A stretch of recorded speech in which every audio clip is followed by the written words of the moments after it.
question I just wanted to ask you. Uh, why there is so much of controversy between nab-paclitaxel, atizo, and paclitaxel and atizo? That's a terrific question. That's a terrific question. Why atezolizumab improved progression-free survival with nab-paclitaxel but not with paclitaxel? I want to be very honest with you. My honest answer is I don't know. But it is true that when you look at the confidence intervals are overlapping. So the hazard ratio for progression-free survival in the PD-1 positive population with paclitaxel and atezolizumab compared with paclitaxel was 0.80 in favor of paclitaxel. So my comment here is that maybe it was by chance. Maybe if we do it again, we could have a positive results. But in the meantime, what is very clear is that if we want to use atezolizumab, we have to use it with nab-paclitaxel. Remember what I said before, we will present some data at San Antonio with paclitaxel pembrolizumab compared with paclitaxel and nab-paclitaxel pembrolizumab compared with nab-paclitaxel. Exciting data will come out there. Do you think that medication with steroids? Sorry? Pre-medication with steroids in case of Pre-medication with steroids in pre-medication with steroids in pre-medication with steroids in pre-medication with steroids in pre-medication with steroids.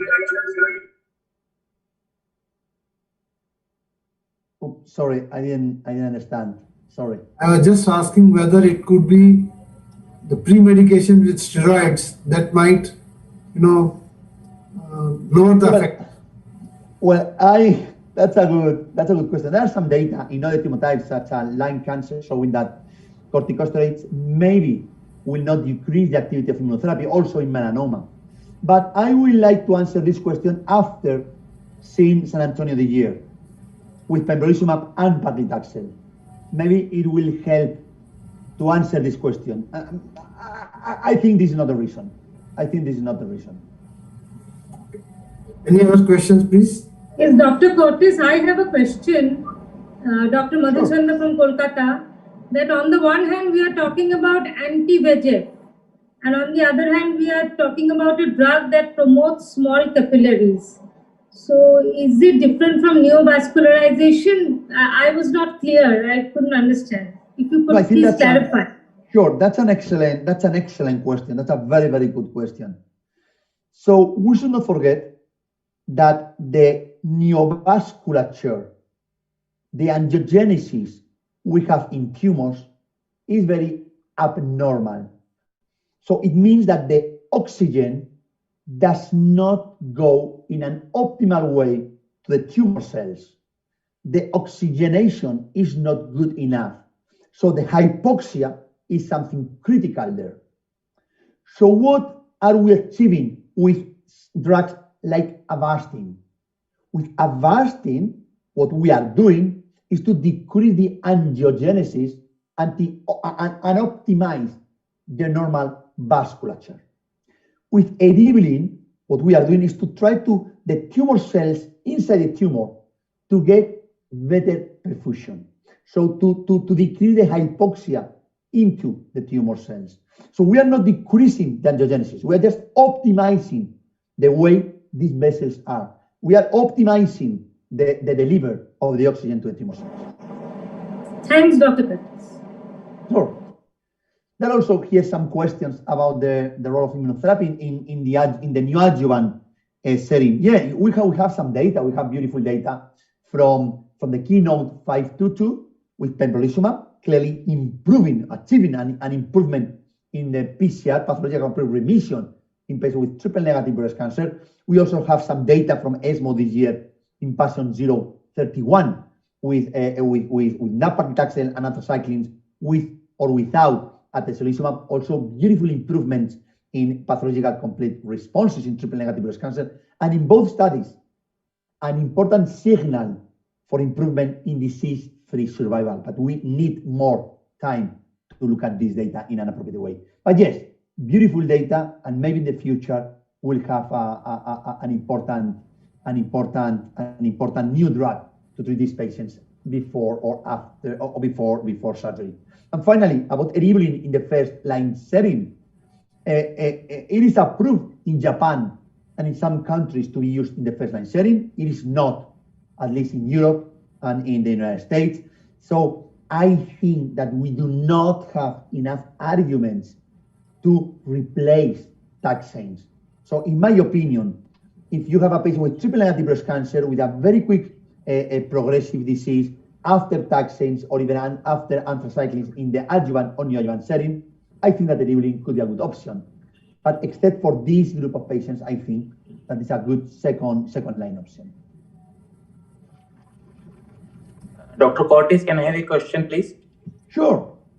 Yeah, in a patient of triple negative breast cancer who is PD-L1 negative and BRCA1 negative, so there is only option of chemotherapy.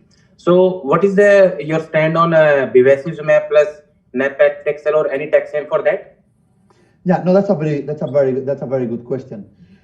So I use my standard of care in the first line setting in PD-L1 negative patients is paclitaxel plus Avastin plus bevacizumab. It is true that the trial with nab-paclitaxel, the CLGB study, compared nab-paclitaxel or ixaepilon or paclitaxel with or without Avastin. But 96% of patients received Avastin. So at the end, it compared nab-paclitaxel Avastin with paclitaxel Avastin. And there were not statistical significant differences. I don't believe that bevacizumab is adding something to nab-paclitaxel, but I think it adds a lot to paclitaxel. I like paclitaxel bevacizumab as my standard first line in PD-L1 negative patients. Cortes, there are a few questions in the question box. One question is role of immunotherapy and NSCT in TNBC that I think I already answered. Second question is Dr. Arman Raza Chaudhary, should we give eribulin in first line metastatic TNBC? You have already told that certain circumstances it can be given. Otherwise, it is. What would be your preference in the first line eribulin TNBC? Mainly the patients who are progressing on taxanes and anthracyclines. Yeah, I think Dinesh, that makes a lot of sense to me. So if a patient has progressed on eribulin and on anthracyclines and taxanes, I think that eribulin is my preferred option. Clearly, yes. We had very shortly the oxypeplon available to us in India. Very tough drug to handle again. A lot of acute syndrome. There is another question by Dr. Sudeep Haldar. He's asking about the expert opinion regarding paclitaxel, which you, I think, had not covered in your. Yeah. There is a significant number of patients with triple negative breast cancer that experience drugs that have been explored in this group of patients. One of them with bicalutamide, and the other ones with enzalutamide. With bicalutamide, we have some data published in clinical cancer research some years ago, and show that no overall responses were achieved. But we have some patients with a very interesting clinical benefit rate. So I think that if you have a patient with a huge amount of androgen receptors and you have the opportunity to give this drug, why not? Why not? I think enzalutamide has more beautiful data in patients with androgen receptor positive tumors, but any of them, if you have a tumor with a significant number of receptors, androgen receptors, I think that this makes sense to me. Not approved, nevertheless. I think we'll come to the end of question answer with this question, and I would request Dr. Ashok Vyas to proceed with the panel discussion and some fiery questions to the panelists.